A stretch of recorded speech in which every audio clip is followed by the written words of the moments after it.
그렇게 생각했죠. 다 이해할 순 없지. 이곳에 예배드리러 나오신 여러분들을 환영하고 축복합니다. 그럼 사도신경으로 저희의 신앙을 고백하시겠습니다. 전능하사 천지를 만드신 하나님 아버지를 내가 믿사오며 그 외아들 우리 주 예수 그리스도를 믿사오니 이는 성령으로 잉태하사 동정녀 마리아에게 나시고 본디오 빌라도에게 고난을 받으사 십자가에 못 박혀 죽으시고 장사한 지 사흘 만에 죽은 자 가운데서 다시 살아나시며 하늘에 오르사 전능하신 하나님 우편에 앉아 계시다가 저리로서 산자와 죽은 자를 심판하러 오시리라. 성령을 믿사오며 거룩한 공예와 성도가 서로 교통하는 것과 죄를 사하여 주시는 것과 몸이 다시 사는 것과 영원히 사는 것을 믿사옵나이다. 아멘. 우리가 예배드리며 나아가는 모습을 주님께 고백하는 마음으로 찬양드립시다.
오직 우리가 주님 한 분만을 사랑하고 주님께 영광을 올려드리며 박수치며 찬양합시다.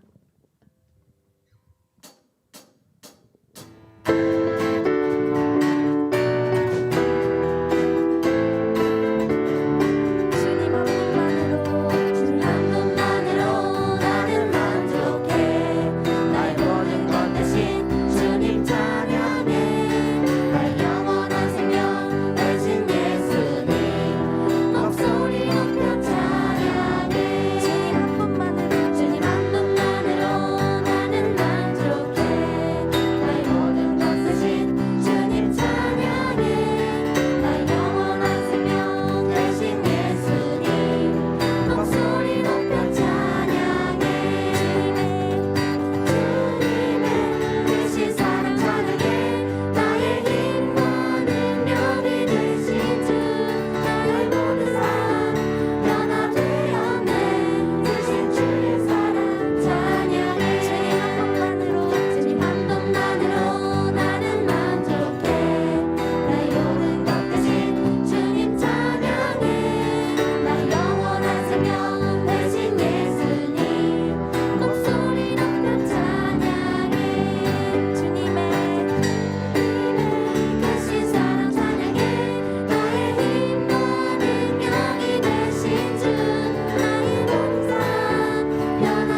작음을 아시고 삶의 작은 일에도 우리를 사랑으로 보살펴 주시는 마음을 알며 찬양 드립시다.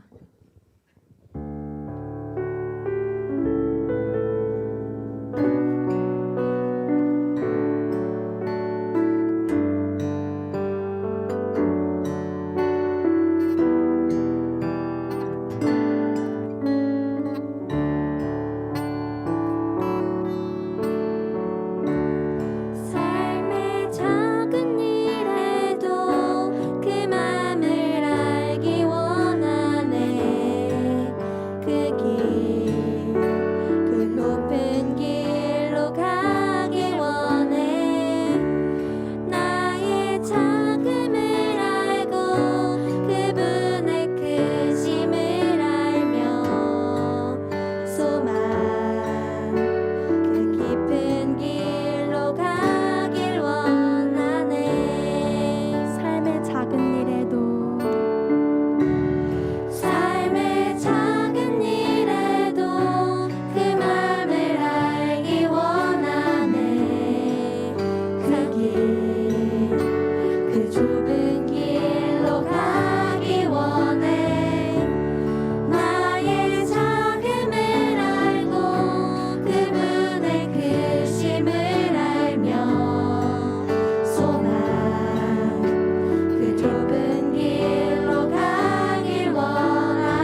시간 제가 주님과 함께 동행할 때 예배에 집중할 수 있도록 도와주시고 언제나 믿음으로 살아갈 수 있도록 도와주세요. 저희가 예배드립니다.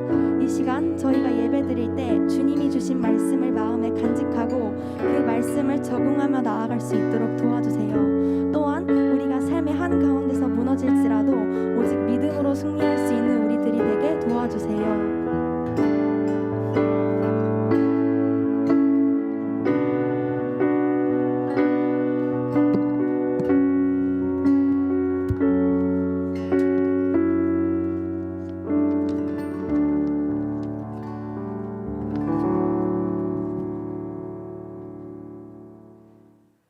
사랑의 하나님, 참 감사합니다. 좋은 날을 허락해 주시고 은혜의 자리, 예배의 자리로 불러주셔서 감사합니다. 새삼 우리의 삶을 돌아보니 모든 것이 하나님의 은혜였음을 고백합니다. 말로 다 표현 못하는 하나님의 놀라운 사랑이 얼마나 큰지 모릅니다. 그럼에도 불구하고 그 사랑을 잊고 살 때가 얼마나 많은지요. 우리들의 연약함을 긍휼히 여겨주시고 말씀을 통하여 새로워지게 하여 주시길 원합니다. 성령 충만하여 기름 부음 받은 자 왕같은 제사장으로 살기를 원합니다. 그리하여 세상을 향해 나아가 증인된 삶을 사는데 부족함이 없도록 인도하여 주시옵소서. 하나님, 가정의 달 5월이 지나가고 있습니다. 주님의 사랑을 본받아 미처 못다한 가족 간의 사랑과 이웃에게 또 친구들에게 주의 사랑을 흘려보내는 우리 중등부 공동체가 되게 하여 주시옵소서.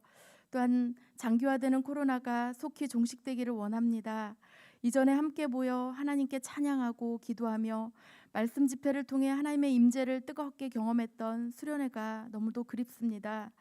우리들에게 주님을 향한 갈망과 사모함이 더욱 깊어지게 하시고 하나님을 뜨겁게 경험하는 수련회가 다시금 재개될 수 있기를 간절히 원합니다. 선하게 인도하여 주시옵소서. 중등부의 각 사역팀과 새롭게 선출된 임역원들을 기억하여 주시고 온라인으로 현장으로 예배드리는 중등부 공동체 가운데 함께하여 주셔서 어느 곳에 있든지 주님을 더욱 사랑하는 마음과 믿음을 더하여 주셔서 각자 주신 사명 잘 감당하게 하여 주시옵소서. 오늘 말씀을 전하시는 장가랑 목사님께 성령으로 기름 부어 주셔서 말씀의 권능이 있게 하시고 모두가 하나님의 깊은 섭리를 깨달아 우리들의 삶이 변화되고 하나님 기뻐하시는 삶을 살게 하여 주시옵소서. 그렇게 인도하실 주님을 찬양하오며 모든 말씀 살아계신 예수 그리스도의 이름으로 기도드리옵나이다. 아멘.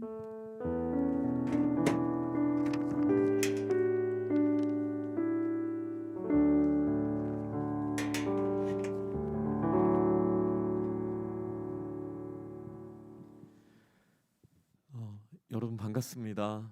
어떻게 어린이날 즐겁게 잘 보내셨는지요? 막 설레고 그러셨죠? 네, 이런 것도 안 받아주고 어제는 어버이날 어떻게 부모님께 감사의 마음을 잘 표현했는지 모르겠습니다. 우리가 지금은 그 사랑의 깊이를 헤아리기 어려울 수 있어요. 근데 또 이런 하나님께서 정해주신, 물론 우리 나라 다스리는 분들을 통해서 정해주셨지만 어버이날 같은 날들을 통해서 한 번 더 생각해보고 돌아볼 수 있는 그런 계기가 된다면 시간이 지나면서 더욱더 우리가 그 감사한 마음을 회복하게 될 것입니다. 목사님이 짧은 광고를 하나 또 2개 드리자면 스마트폰 유혹 많이 있습니까? 코로나가 우리에게 준 더 큰 아픔이죠. 이전에도 스마트폰이나 미디어 문제가 심각했었지만 여러분들이 코로나와 함께 온라인 수업과 온라인 문화에 조금씩 익숙해지면서 예배 시간에 스마트폰에 대한 유혹이 이전보다 분명히 더 커졌을 거라고 생각합니다. 이 힘든 상황에 에너지를 쏟아주시면 좋겠습니다. 여러분들 쉽지 않은 거 알지만 우리 같이 노력합시다. 그래서 예배 시간에 또 우리가 예배 시간뿐만 아니라 하나님께서 허락하신 내가 해야 할 일이 있는 분명한 시간에는 잠깐 스마트폰을 내려놓고 또 하나님 앞에 집중할 수 있는 우리가 될 수 있도록 먼저 여러분들이 최선을 다해서 노력해 주시고 또 그게 어려울 때는 주변에 있는 친구들, 선배들 혹은 또 선생님들께서 함께 좀 도와주시기를 부탁드립니다. 저희가 한 달 전부터 광고한 것처럼 오늘부터 이제 목사님과 예배 후에 4주간 같이 세계관 공부를 하는 시간을 갖게 되었습니다. 강제로 시키지는 않습니다.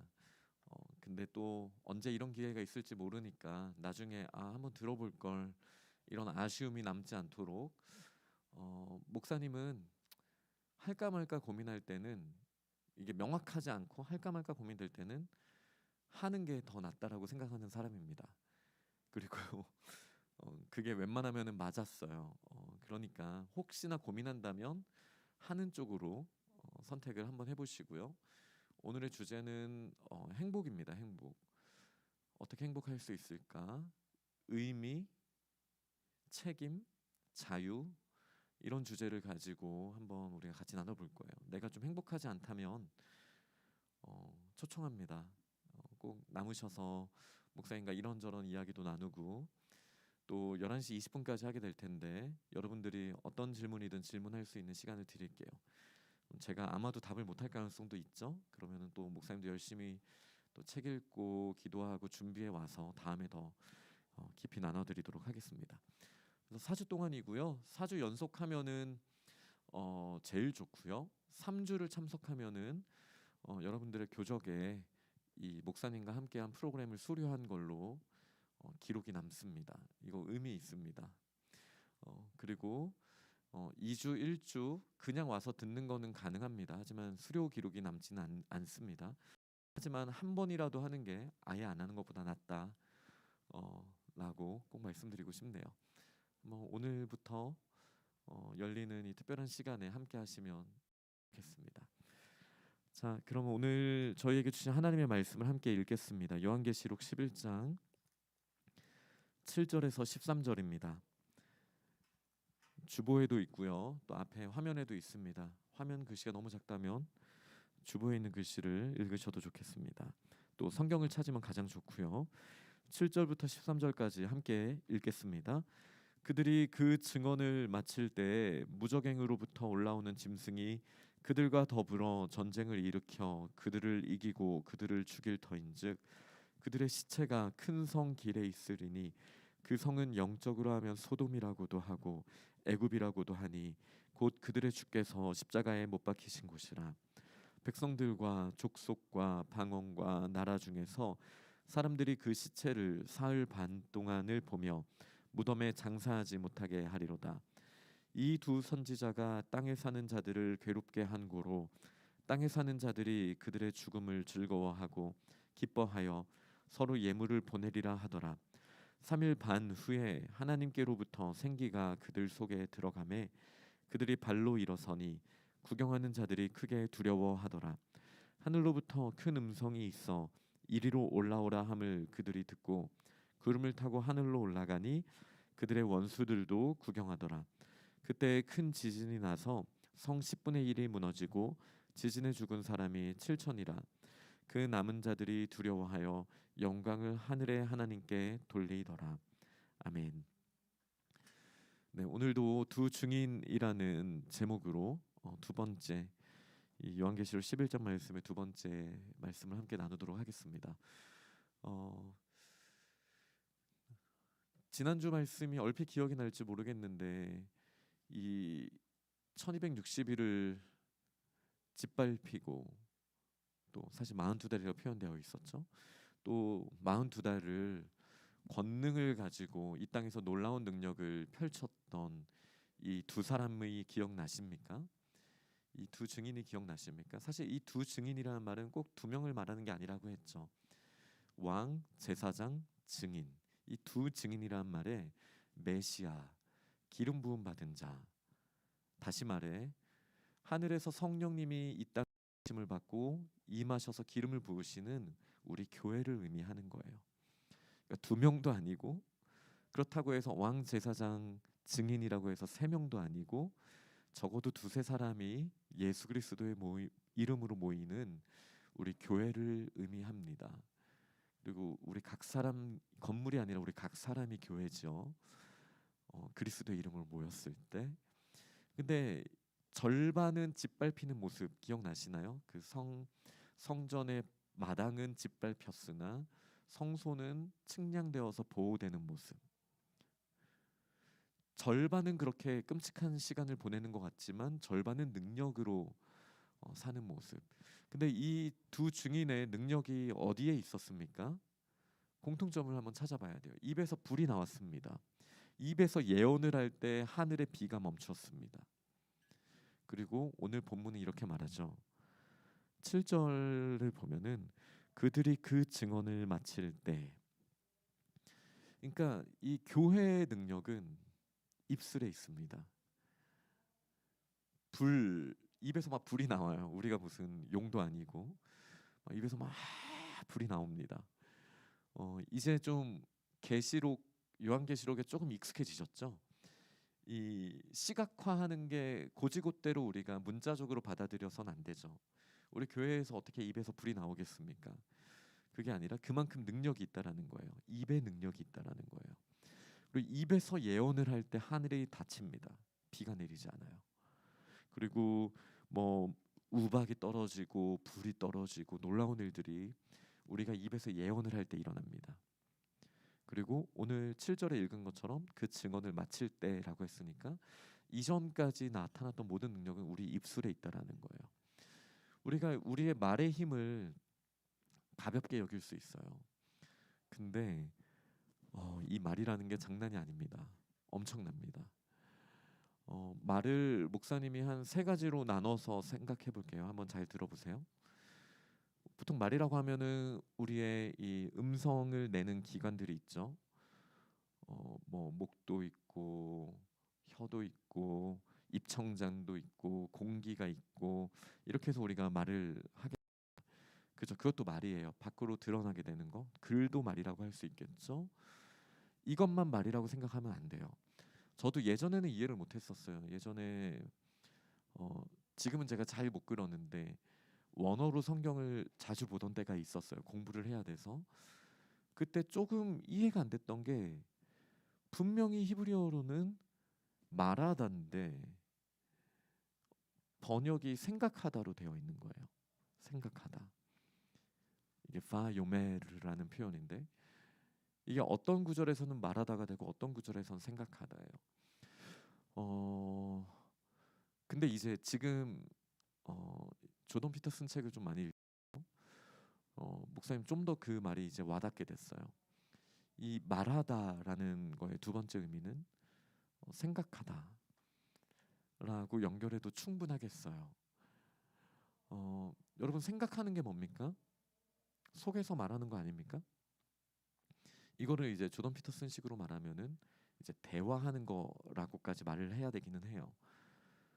어떤 외부에서의 정보가 들어오죠. 우리가 반응을 합니다. 근데 이 반응을 내 속사람이 한번 해석을 합니다. 이거를 이제 생각이라고 해요. 그러니까 적어도 우리 생각은 하고 살죠, 그죠? 여러분 생각하시나요? 저를 포함해서 생각 안 하는 경우가 너무 많아요. 제가 예를 들어볼게요. 목사님도 사실 최근 몇 년 동안 되게 그 예전 설교 때도 말한 적이 있지만 목사님이 절전 모드를 자주 쓰는 편이에요. 여러분들도 평소에 쓰고 있잖아요. 설교 들을 때 절전 모드. 절전 모드 뭔지 압니까? 그 스마트폰의 배터리가 거의 다 떨어졌을 때 웬만한 기능들 다 꺼버리고 전화 오면 전화 받을 정도로만 이렇게 에너지를 아끼는 모드 있거든요. 절전 모드. 뭐 노트북 들고 다니거나 뭐 스마트폰에서 배터리가 얼마 안 남았을 때 쓰는 거예요. 그래서 목사님도 그러니까 절전 모드를 평소에 좀 많이 써요. 막 에너지를 쓰다가 별로 안 남은 것 같았을 때 뇌를 약간 정지시키고, 특히 운전할 때도 그래요. 위험하다고 생각할 수도 있겠지만 운전할 때 모든 걸 집중해서 운전하지 않습니다, 여러분. 운전할 때 그냥 적당히 절전 모드 하면은 빨간불 멈추고 사람 지나가네 멈추고 이 정도는 할 수 있거든요. 그러니까 절전 모드. 평소에 막 절전 모드 하죠. 걸어 다닐 때도 앉아 있을 때도 이렇게 딱 허리에 힘을 딱 주면은 훨씬 좋거든요. 근데 절전 모드. 절전 모드.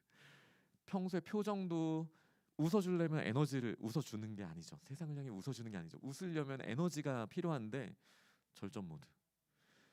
이러고 다닐 때가 목사님 참 많아요. 근데 이 절전 모드 하게 됐을 때 문제가 뭐냐면 우리 후찬이도 지금 절전 모드 아닌가? 후찬이 아닙니까? 네. 옆에 한번 이렇게 살짝 네. 저거는 사실은 절전 모드가 아니라 그냥 네, 수면 모드였지만 절전 모드는 해도 눈은 뜨고 있는 겁니다, 여러분.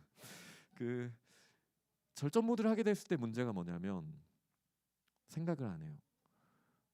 생각은 에너지가 필요해요, 여러분. 예를 들어 이런 거예요. 심리학에서 쓰는 표현인데 외부의 자극이 와요. 그 자극에 반응하는 걸 우리는 생각이라고 말하지 않습니다. 예를 들어 우리를 되게 짜증나게 하는 사람 있잖아요. 되게 짜증나게 하는 사람이 우리 옆에 있으면은 그 공기, 그 사람의 표정, 뭐 그 분위기 때문에 우리한테 자극이 들어오죠. 그럼 우리한테 반응이 뭐 나와요. 짜증이라는 반응이 나와요. 짜증나. 잔소리 들을 때 여러분 막 그러잖아요. 짜증나잖아요. 아니면은 친구가 내가 정말 싫어하는 행동을 반복적으로 하면 짜증이 나잖아요. 이런 거는 생각이 필요 없어요. 그냥 동물이랑 똑같아요. 반응을 주면은 자극을 주면은 그냥 반응을 하는 거. 아무런 생각이 필요 없습니다. 그런데요, 우리가 절전 모드에서 깨어나면은 생각이라는 걸 할 수 있어요. 이런 자극이 들어왔는데 내가 정말 짜증내는 게 맞는 걸까? 이런 걸 이제 생각이라고 해요. 근데 이 생각이 그냥 쉽게 일어나는 게 아닙니다, 여러분. 이런 생각을 하려면은 속에서 말이 들려야 돼요. 여러분 그 말이 들리세요? 이건 제 질문입니다. 이런 말이 들리시나요? 어떤 생활을 해요. 다양한 상황들이 펼쳐져요. 우리에게 수많은 감정들이 일어나요. 슬프고 짜증나고 화가 나고 어마어마한 감정들이 몰려옵니다. 그리고 거기서 그냥 반응이 나오죠. 우리에게 반응이 나오죠. 근데 사실 그거는 동물들도 그렇게 해요, 여러분. 동물도 똑같아요. 막 동물 꼬집잖아요. 그럼 동물이 으르렁 하겠죠. 어떻게 하냐고요? 네, 네, 네 그렇습니다. 꼬집으면 동물 으르렁 하죠. 네, 우리도 그렇잖아요. 근데 이런 그냥 물리적인 것뿐만이 아니라 수많은 감정적으로도 우리는 자극이 들어오면은 그 자극에 반응을 하게 되는데 목사님이 살아보니까 내 몸을 가지고 살아보니까 대부분 그런 감정은 생각을 안 하고 그냥 받아들이더라. 그러니까 동물처럼 우리가 살았더라. 이건 좀 센 표현이지만 근데 이 절전 모드를 깨면은 우리가 생각을 하게 되는데 이 생각을 한다라는 건 우리 속에서 말이 들린다라는 거예요. 자, 말이 들린다라는 거를 또 목사님 저는 안 들리던데요. 귀로 들리는 거 말고 여러분들 세대는 어떨지 모르겠어요. 이 자막으로 뜨려나? 여러분 어떻게 생각? 하지 마. 어이쿠 뭐 이런 거 자막으로 뜹니까? 말풍선? 말풍선도 아니겠구나. 아래 자막으로 뜹니까? 어떻게 말이 들리십니까? 목사님한테는 그냥 마음의 소리로 들려요. 여러분들도 아마 그럴 것 같아요. 이거를 이제 생각이라고 합니다. 생각. 이게 이제 첫 번째예요. 근데 이제 그 두 번째예요. 자, 첫 번째는 우리가 흔히 말하는 말, 두 번째는 생각이라는 말. 근데 이 생각이라는 말을 좀 더 깊이 한번 생각해 볼게요. 근데 그 생각도 하나만 들리지 않을 거예요. 하나만 들리지 않을 거예요. 야, 때릴까? 참을까? 아니야. 쟤 모르게 복수할 수도 있을 거야. 이런 식으로 막 다양한 말들이 들려올 수 있을 거예요. 근데 여기서가 이제 중요하거든요. 여기서가 중요한데 이 말을 받아들일 수 없다면은 오늘 이따가 꼭 남으셔서 목사님이랑 더 좀 이야기를 해야 돼요. 세계관 공부하셔야 돼요. 오늘 주제가 그 주제입니다. 그래서 목사님이 살짝 지금 던지는 거예요. 이 수많은 생각들 중에 이게 맞는 것 같아. 하나님이 원하시는 건 이거인 것 같아. 이게 진리인 것 같아. 라는 목소리가 들릴 수 있어요. 그게 안 들린다면 심각해요. 안 들리는구나. 민성이 아닙니까? 산이구나. 민성입니까? 목사님 목소리가 안 들리나요, 거지? 또 정직하구나, 또 정직하기까지. 네. 안 들릴 수도 있죠. 안 들릴 수도 있어요. 근데 제가 괜히 심각하다고 말해가지고 안 들릴 수 있어요. 여러분 나이 때는 더 그럴 수 있어요. 근데 이 세 번째 목소리를 듣는 게 중요해요. 첫 번째, 그냥 귀로 듣는 소리가 있어요. 두 번째, 우리 생각에서 들리는 소리가 있어요. 근데 그 중에 이 정도 되면은 이거는 하나님이 기뻐하시는 거야라는 소리가 들려요. 이게 세 번째 소리예요. 목사님이 말하고 싶은 세 번째 소리. 생각해 보세요. 이 두 증인이 있어요. 두 증인이 있는데 이 증인의 입에서 불이 나와요. 이 두 증인이 예언을 하면 막 하늘이 닫혀버려요. 비도 안 내려요. 막 엄청난 일들이 일어납니다. 도대체 어떤 말을 한 걸까? 어떤 말일까요? 세 번째 말이에요. 세 번째 말. 이거는 절전 모드로는 절대 경험할 수 없는 일입니다, 여러분. 절전 모드로 우리가 살아서는 이 세 번째 말을 우리가 말할 수 없어요. 늘 집중하고 에너지를 쏟아내고 우리 안에 들려오는 이 수많은 생각들, 수많은 언어들 가운데 이건 가짜, 이것도 가짜, 이것도 가짜, 이게 진짜, 이게 진리, 나는 이 말을 해야 돼. 탁.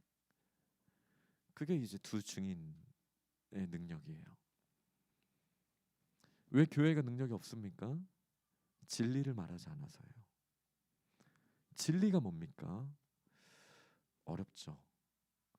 한번 목사님이 종종 설교할 때 쓰는 1년에 한 번 정도 쓰고 보통은 어버이 주일에 씁니다. 그래서 오늘도 어버이 주일이기 때문에 이 말을 한 번 더 할게요. 여러분, 솔직과 정직의 차이가 무엇입니까? 솔직은 뭐냐면 내 마음에 소리가 있어요. 그 소리 중에 내가 원하는 소리를 1번 목소리로 내는 거. 이 사람 참 솔직하다 라고 말할 수 있죠. 엄마 싫어! 마음의 소리를 내뱉어 버리는 거예요. 이렇게 말할 수 있어요. 너 진짜 뚱뚱하다. 지금 목사님한테 그렇게 생각하시면 안 돼요. 제가 다시 탄수화물을 먹었더니 돌아왔어요. 그래서 다시 지난주에 다음 주부터 하겠다고 결심을 했으니 또 어떤 일이 일어날지 봐야겠죠. 하여간 우리가 겉으로 판단할 수 있잖아요. 사람들을 외모로 보고 판단할 수 있어요. 판단하면 내 마음속에 소리가 들리겠죠. 저 사람 목사님 뚱뚱하네. 저 사람 못생겼네. 저 사람 별로네. 이런 생각들이 들려올 거예요. 들릴 수 있어요. 딱 내가 원하는 걸 딱 잡아가지고 내뱉어 버리는 거. 이거를 이제 솔직하다라고 말해요. 근데 정직은 뭡니까? 필터가 하나 필요해요. 정직하려면 걸러내야 돼요. 우리 내면에 있는 소리들 중에 그 수많은 거짓된 소리들이 있거든요. 이 거짓이라는 기준이 뭔지 모르겠다면 이따 남아서 더 깊이 얘기하면 좋겠습니다. 헛소리, 거짓소리, 진리가 아닌 거, 사라져버릴 소리들 다 가짜들이 있어요. 그 가짜들을 걸러내고 진짜 소리를 잡아야 돼요. 이 진짜 소리가 뭐냐? 하나님의 뜻이에요. 하나님이 원하시는 뜻. 이 하나님이 원하시는 뜻을 내 영혼이 다른 거 걸러내고 탁 잡아내는 거예요. 네. 그걸 잡아내는 거예요. 이거를 이제 정직하다라고 해요. 그러니까 이런 거예요. 엄마한테 좀 서운해, 혹은 아빠한테 서운해. 그래서 엄마 아빠가 싫다라는 소리가 들려왔어요. 들려왔다라는 건 문학적이에요. 뭐 자기들 마음대로 한번 뭐 자막이 떴어요. 뭐 마음의 소리가 들렸어요. 아니면 그런 계시가 왔어요. 뭐 이 말은 틀린 말이지만 하여간 마음대로 한번 생각을 해보세요. 그런 게 느껴졌어요. 진짜 싫다. 나는 왜 이 집에 태어났을까? 그래서 생각이 들려왔어요. 근데 솔직한 사람은 그거에 대로 반응을 하겠죠. 근데 이제 정직한 사람은 어떻게 해야 되냐면 그걸 의심하는 거예요. 이게 이제 능력인데, 나한테 이런 자극이 들어왔는데 나한테 들어온 이 자극이 진리일까? 이게 진짜 맞는 걸까? 내가 모든 걸 알고 정확하게 판단을 내린 재판관이 된 거 맞나? 고민을 해보셔요. 그리고 만약에 예수님이라면, 아니면 예수님 말고 여러분들이 크리스천의 모델이 된다라고 생각하는 선배들, 그 선배라면 이 상황에서 어땠을까? 어떻게 판단했을까? 예수님이라면 어떻게 말씀하셨을까? 내가 느끼는 모든 감정이 옳은 걸까? 그래서 하나님의 뜻이 무엇인지 분별해내는 거예요. 혹시 내가 지금 너무 짜증나는 일이 있는데 내가 이해하지 못하는 일이 있는 건 아닌가? 하나님의 뜻이 어디에 있을까? 하나님이 원하시는 게 무엇일까? 이거를 깊이 생각한 다음에 내가 아직 잘 모르겠지만 그 진리를 선택해서 말할 수 있다라면 그 사람은 정직한 거예요. 이게 솔직과 정직의 차이예요. 여러분, 우리가 하나님이 주신 명령이 있죠. 내 부모를 공경하라, 순종하라. 지금 우리 나이 때는 무조건적인 순종보다는 공경의 나이로 이제 옮겨왔어요. 어렸을 때는 고민하지 말고 무조건 순종해야 돼요. 시키면 무조건 하는 게 맞아요. 근데 우리 나이 미안합니다. 자꾸 우리 나이. 그죠? 저도 그래야 되니까 우리 나이쯤 됐으면 이젠 순종이 아니라, 물론 순종이 공경 안에 포함이 되지만 무조건적인 순종이 아니라 공경이에요. 우리 부모님이 왜 이렇게 말씀하셨을까? 나한테 너무 했는데 하나님 이걸 어떻게 해석해야 될까요? 어떻게 받아들이는 게 정말 하나님이 원하시는 뜻일까요? 이게 정직입니다. 교회의 능력이 일어나려면 어떻게 해야 됩니까? 정직해야 돼요. 나중에 여러분 계시록 14장에서 나올 거예요. 누가 그리스도의 군사가 될 수 있습니까? 누가 이 두 증인의 있습니까? 순결하며 그 입에 거짓이 없는 자여야 돼요. 여러분, 거짓말이라는 게 뭔지 아세요? 내 속에 있는 생각과 반대로 말하는 게 거짓말이 아니에요. 이거 굉장히 상대주의적인 표현이에요. 이 세상에선 그게 흔한 표현이겠죠. 거짓말은 그런 게 아니에요. 거짓말이라면 진리가 있는데 그 진리에 어긋나는 걸 말하는 걸 거짓이라고 말하는 거예요. 이 기준은 굉장히 중요합니다. 그러니까 우리가 속고 있는지 아닌지를 어떻게 알 수 있어요? 이거는 과학적인 방법이기도 하고 철학적인 방법이기도 해요. 그리고 믿음의 방법이기도 해요. 지금 내가 느끼는 게 아닐 수 있다. 내가 거짓에 속고 있는 거일 수도 있다라는 걸 항상 생각할 줄 알아야 돼요. 절전 모드로만 살면 절대 그렇게 못 살고요. 그러니까 솔직한 사람이 되고 싶은 걸로도 절대 그 경지에 이르를 수가 없어요. 정직해야 돼요. 정직해야 돼요. 그러니까 과학자들도 어떤 사람들이 실패합니까? 자기가 세운 가설을 진리라고 믿고 그거에 맞는 결과가 안 나왔을 때 그걸 조작해 버리잖아요. 솔직히 내 생각엔 이게 맞는 것 같아. 자기의 거짓된 세계에 빠져버려서 헤어나오질 못해요. 그런 사람들은 헤어나올 수가 없어요. 자기 세계에 계속 빠지거든요. 우리는 정직까지 나아가야 돼요. 내가 느끼는 게 틀릴 수 있다. 내가 받아들이는 게 틀릴 수 있다. 여러분, 그 단계까지 우리가 가서 부모님을 공경할 수 있으면 좋겠어요. 네, 약간 격가지로 가긴 했지만 왜냐하면 이 두 증인의 가장 기본 자세가 정직한 입술, 나의 생각, 나의 계획, 내가 느끼는 거. 사실 그게 뭡니까? 여러분들이 그 두 번째 언어, 나에게 수많은 생각, 쟤 못생겼어, 목사님 뚱뚱해, 뭐 이런 여러 가지 생각들이 여러분들의 생각일 것 같죠? 아니에요. 이따가 더 자세히 말하려고 했는데 오늘 지금 다 말해버리면 어떡하죠? 잘 생각해 보세요. 그게 여러분들의 생각입니까? 아니면은 우리가 세상의 문화, 세상의 미디어 이런 것들을 통해 경험한 세상이 다시 반사된 겁니까? 생각해 보셔야 돼요. 그거 아세요? 우리가 구석기 시대에만 태어났어도 뚱뚱함이 미덕이었을 텐데 그렇지 않습니까? 목사님 참 덕이 있으시구나 이렇게 생각하지 않았겠습니까? 근데 왜 우리가 그렇게 지금 생각을 못하는 것이죠? 왜냐하면 그건 나의 생각이 아니라 이 문화의 생각이라 그래요. 문화의 생각이에요. 문화의 생각. 근데 그게 나의 생각이라고 우리가 믿고 있잖아요. 다른 사람을 정죄하는 마음, 미워하는 마음, 판단하는 마음, 그게 내가 생각하는 거라 생각하잖아요. 이거 안 하는 거 목사님이 이따가 정말 자세히 설명해 줄 거예요. 그런데 그게 아니에요. 그거는 그냥 그 세상의 감정에 우리가 그냥 빨려 들어간 것뿐이에요. 거기서 헤어나올 수 있는 힘이 우리에게 없는 거예요.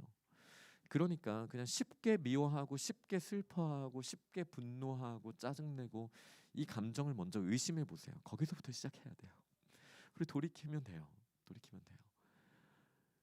그렇게 우리가 하나님 안에서 정직한 자들이 되면 우리의 입술에 권능이 생기고 정직한 말을 하게 되는 우리 두 증인, 다시 말해 우리 교회를 통해 이 세상에 놀라운 일들이 일어나게 됩니다. 쉽지 않겠지만 믿으시기 바랍니다. 정말 이거 진짜예요. 진짜 믿으셔야 돼요. 근데 또 이게 반전이 있죠. 오늘 읽은 본문을 보니까 어때요? 3.5 또 나온 거 보셨어요? 3.5 사흘 반. 지난주에는 1260이라는 숫자로 나왔고 또 42개월이라는 숫자로 나왔지만 오늘은 사흘 반. 하루 이틀 사흘 나흘 닷새 엿새 들어보셨죠? 네. 사흘 사일 아닌 거 알죠? 요즘에 우리가 잘 안 쓰는 표현이라. 4.5가 아니라 사흘 반은 4.5가 아니라 3.5예요. 3.5일 동안 무슨 일이 일어납니까? 두 증인이 죽어요. 진짜 옛날 드라마 같으면 상상이 안 갔지만 요즘 드라마들은 다 그런다며요. 그냥 주인공인다 싶었는데 금방 죽고 막 그런다며요. 아닙니까? 그것도 요즘 건 아닙니까? 네. 죽을 수 있죠. 네. 그냥 죽어요. 죽는 것도 어디서 그냥 안 보이는 곳에서 죽는 게 아니라 그냥 성 큰 길에서 카르도라고 해요. 로마 시대 때는 그 대로가 있었어요. 그 마치 판곡고등학교에서 저 백봉산까지 길이 쭉 이렇게 언제 한번 스키 한번 타보고 싶다 이렇게 생각하신 적 있죠? 거기서 이렇게 있는 것처럼 마을의 한 중앙에 카르도 대로가 있거든요. 그 큰 길, 사람들이 왔다 갔다 하는 그 길에 이두 증인이 죽임을 당하고 거기서 시체로 사흘 반 동안이나 있게 된대요. 왜 죽임을 당합니까? 증언을 마치게 될 때, 증언을 다 했을 때 무적행에서부터 올라오는 짐승이 이기려고 하는 그 짐승이 또 나와서 우리를 이기겠다고 막 하는 거예요. 목사님이 옛날에 전도할 때 많이 줬던 책에 보면은 예수가 선택한 십자가, 맥스 루케이도 목사님의 책이 있어요. 목사님 말로 전도가 안 돼가지고 친구들한테 선물했던 책이 있는데 그 책에 보면은 이렇게 말해요. 사탄이 예수님을 십자가에 못 박으면서 내가 이겼다. 하나님의 아들 별거 아니네. 잡았다 이거. 팍. 마치 이 장면 같죠. 그런데 이 사흘 반이 지나자 이제 익숙하시죠? 공존하는 거예요. 동존의 양면이에요. 사흘 반이 지나자 하늘에서부터 하나님의 영이 이들에게 들어와서 생기가 그들 속에 들어가니까 이 사람들이 부활해요. 죽은 자들이 다시 일어나게 돼요. 그리고 거기서 끝나는 게 아니라 이들을 하나님께서 하늘로 불러가시는 거예요. 이리로 올라오라. 그 말을 듣고 구름을 타고 하늘로 올라갑니다. 이거를 구경하던 사람들, 그 시체라고 구경하던 사람들이 그것을 구경하던 사람들이 이것까지도 보게 되는 거예요. 이들의 승천까지도 보게 되는 거예요. 그리고 그 상황 하늘로 올라가는데 땅에서는 지금 막 지진이 일어나고 또 무서운 심판이 또 임하게 되는 거예요. 또 다른 3.5가 이렇게 또 보여지게 되는 겁니다. 이게 증인의 모습이에요. 사탄이 십자가에 예수 그리스도를 못 박으면서 내가 이겼다라고 외쳤지만 사실은 맥스 루케이도 목사님의 표현으로는 십자가에 못 박힘으로써 예수님은 사탄한테 정말 승리의 큰 펀치를 하나 날리거든요. 근데 우리가 세상 속에서 말하는 폭력적이고 빼앗아 버리고 죽여버리고 이겨버리는 그것 말고 낮아짐으로써 이기고 희생함으로써, 왜 예수님이 십자가에 못 박히는 그 나약함이 승리라는 게 아니에요. 능력이 있는데 우리를 살리기 위해서 선택하신 그 사랑이 승리라는 거예요.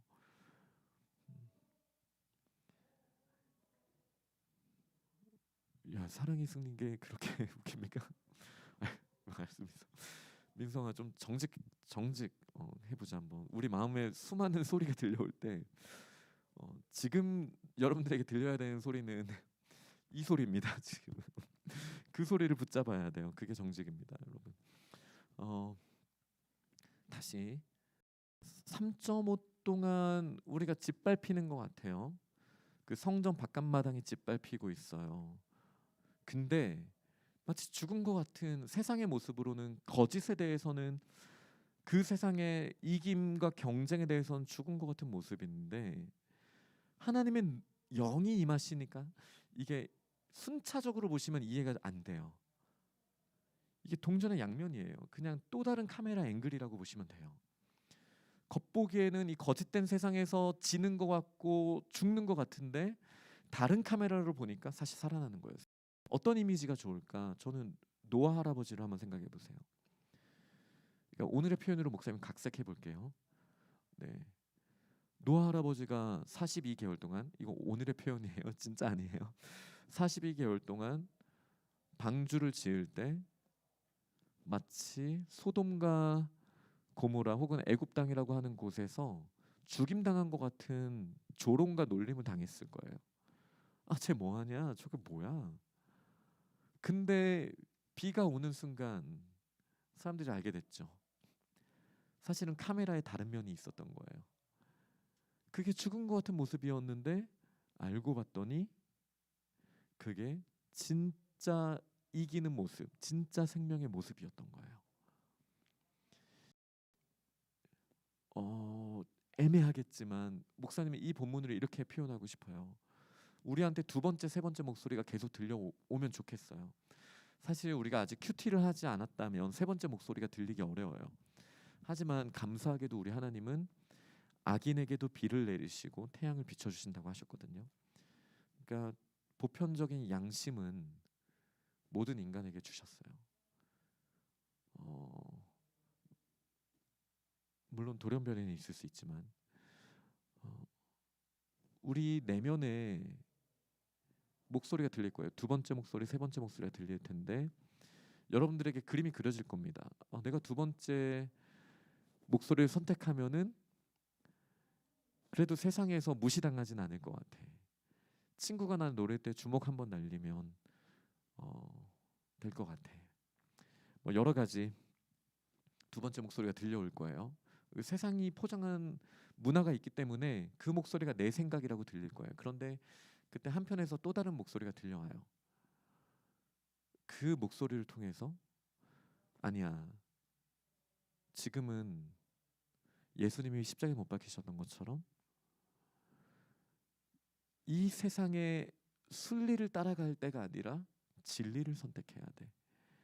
이 세상의 법칙이 아니라 하나님 나라의 법칙을 내가 선택해야 돼. 그 법칙을 딱 선택하잖아요.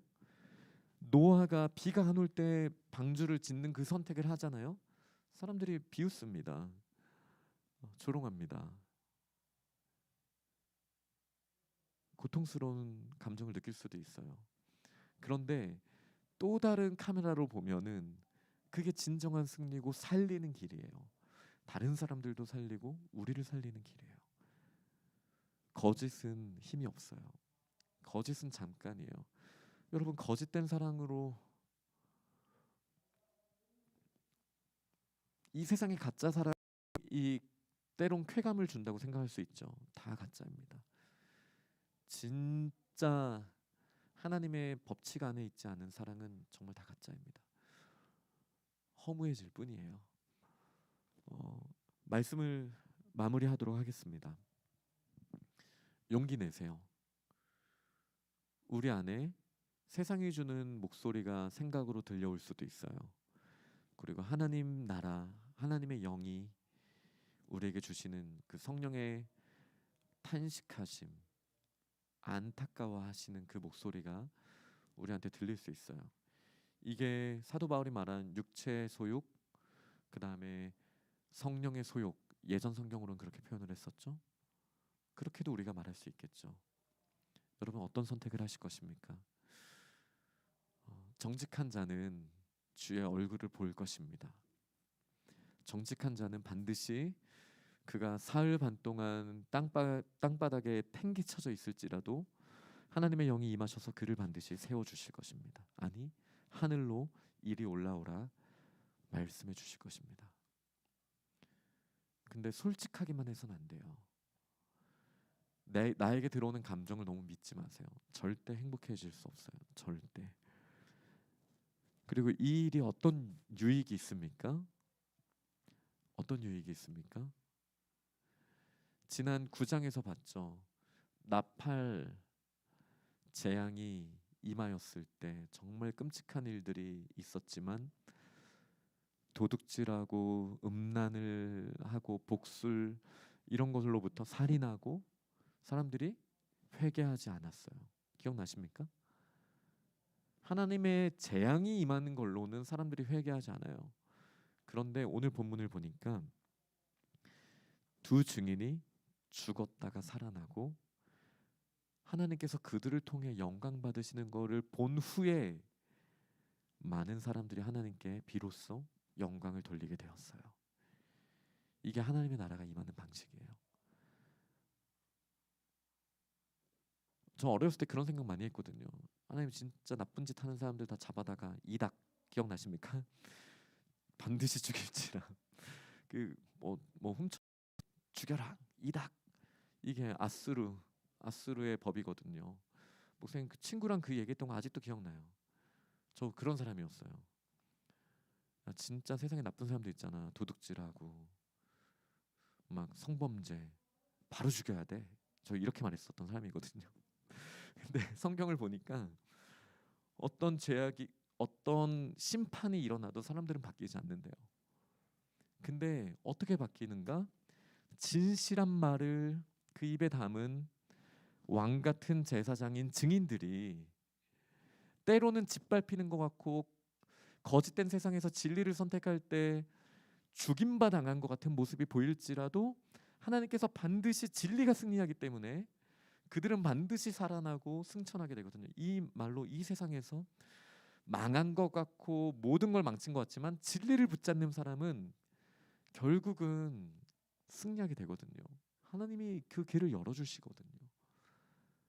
그 길을 본 사람들은 다 구경하고 있어요. 우리가 고통받는 것도 구경하고 있고 죽는 것도 구경하고 있고 부활하는 것도 구경하고 있어요. 오늘 본문 다시 읽어보시면 구경한다라는 표현이 계속 나와요. 그 본 사람들이 알게 되는 거예요. 하나님 진짜다. 진리가 있다. 나도 진리를 내 안에 담고 싶다. 그렇게 하는 것만이 소망이라는 거예요. 그거 기억나시나요? 영혼들이 부르짖었잖아요. 하나님 언제까지니까? 언제쯤 불쌍히 죽은 우리 영혼들을 복수해 주실 것입니까? 하나님이 아직 때가 아니다라고 하셨잖아요. 그때가 이때예요. 우리 교회 하나님 앞에 나아가는 거. 그때 진리를 품고 나아가서 때로는 고통을 당하는 것 같지만 역전되어서 진리가 승리하는 것을 우리가 살아내는 것. 남들은 다 편법을 쓰지만 하나님이 기뻐하시는 방법을 하나하나 써가는 것. 뭐 구체적으로 말하자면 자연을 더 보호하기 위해 애쓰면서도 또 하나님께서 정해주신 법칙을 소중하게 여기는 것. 부모를 공경하는 것. 그 어떤 감정과 뭐 세상에서 들리는 막 수많은 소리들이 있겠죠. 뭐 부모님한테 항상 내하면 안 돼. 뭐 길들여야 돼. 뭐 수많은 소리들이 들려지겠지만 그 거짓 소리에 현혹되지 않고 하나님 말씀하셨으니까 그대로 살아보는 거. 그러면 놀라운 일들이 정말 일어나요. 목사님 간절히 소망합니다. 우리 두 증인, 우리 교회들 진리를 품고 진리대로 나아가는 믿음의 사람들이 될 수 있기를 축복합니다. 아멘. 목사님이 가장 좋아하는 본문이 요한계시록 11장이라고 했죠. 혹시 너무 기대했다가 실망했는지, 아니면 처음부터 기대도 안 했는지 모르겠지만 우리 그 말씀을 기억합시다. 우리 두 증인을 통해 하나님께서 반드시 역사하십니다. 반드시 역사하십니다. 지금 우리가 보고 있는 관점이 짓밟히는 관점이라면 고개를 돌려보시면 또 다른 3.5가 우리 그러면 됩니다. 우리 그렇게 승리하는 우리 중동부 공동체가 되기를 간절히 소망합니다. 1장은 여기까지만 하고요. 우리 다음 주에는 12장, 가장 판타지 소설에 가까운, 미리 읽어봐도 좋을 것 같아요. 네, 12장에 보면 막 용 나오고 막 장난 아닙니다. 이걸로 나중에 영화 찍어도 괜찮을 것 같아요. 자, 우리 결단하면서 준비한 예물을 하나님께 드리겠습니다.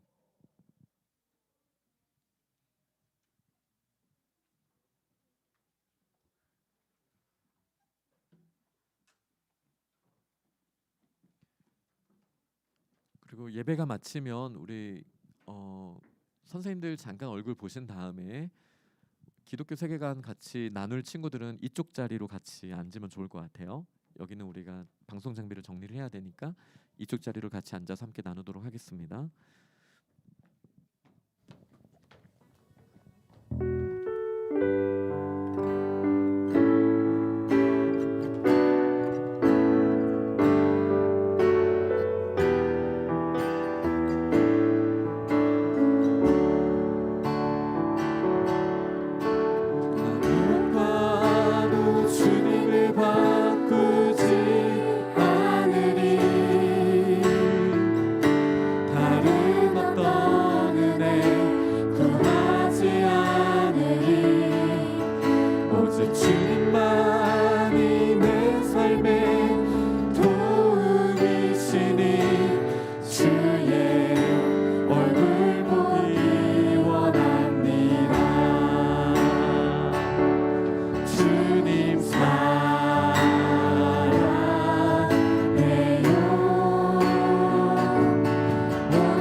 하나님, 이 세상의 소리를 들으며 그게 제 생각이라고 우리가 결정할 때가 있었습니다.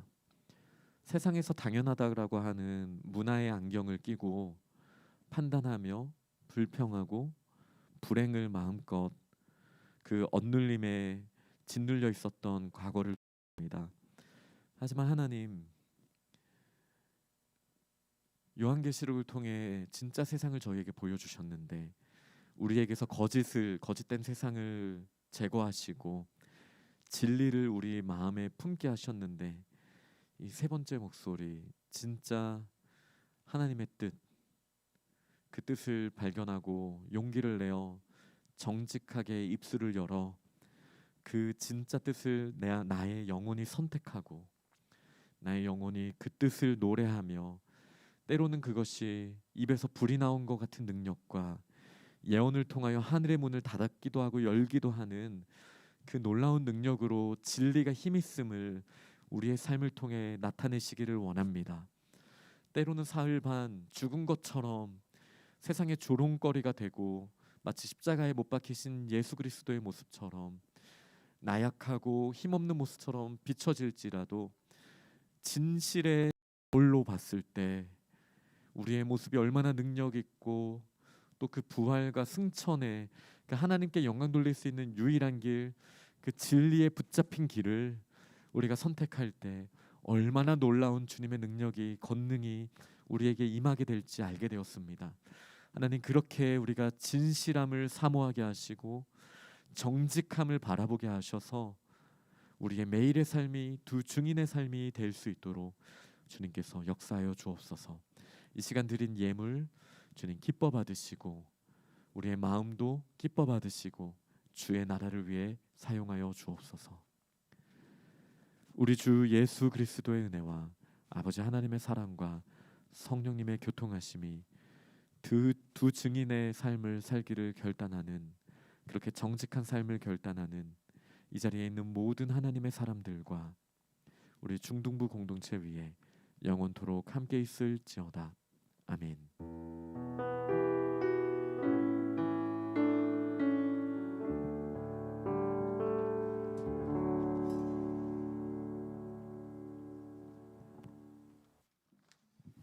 네, 말씀 감사드립니다. 우리 5월 둘째 주 이 자리에 함께 해주신 모든 친구들을 환영하고 축복합니다. 온라인상으로 드리는 친구들도 역시 환영합니다. 네, 오늘은 어버이 주일로 지키는 주일인데요. 우리 친구들 어제 많은 친구들이 부모님께 감사의 표시를 한 것들을 우리 선생님들이 단톡에 올려주셨어요. 우리 예쁜 마음들 우리 선생님들도 같이 기뻐하고 감사했습니다. 동참한 친구들에게 우리 선생님들이 조그마한 선물을 온라인상으로 전달해 주실 거예요. 네, 단톡에 올리지 않았지만 우리 친구들 모두 감사의 마음을 부모님께 전해드렸을 거라 믿고요. 오늘 특별히 또 선생님께서 이렇게 예쁜 카네이션을 우리 준비했습니다. 60송이 준비했는데 우리 친구들 나갈 때 한 송이씩 가져가셔서 부모님께 또한 감사의 마음을 또 전해주시기 바랍니다. 네. 다음 주일은 교사주일인데요. 교사주일 맞이해서 우리 학교 선생님들이나 아니면 학원 선생님들 그리고 더불어 우리 소중한 우리 중등부 선생님들께 감사의 마음 또한 전해주시기 바랍니다. 네, 오늘부터 4주간 목사님과 함께하는 세계관에 관한 모임이 있습니다. 함께 신청한 친구들은 예배 후에 모여주시기 바랍니다. 새로 오신 선생님이 계세요. 우리 노승철 선생님이 선생님을 소개하려고 하는데요. 우리 드럼을 우리 친구들에게 가르쳐 주실 선생님입니다. 예, 선생님 잠시 나오실 수 있을까요? 예. 네, 환영합시다. 예. 한 말씀 해주세요. 저는 노승철이라고 합니다.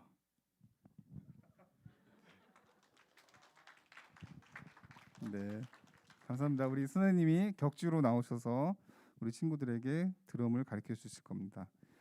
네, 그러면 한 주간 또한 건강히 보내시고요. 오늘 예배를 위해서 준비해 주신 모든 친구들과 선생님께 감사드립니다. 네, 그럼 감사합니다.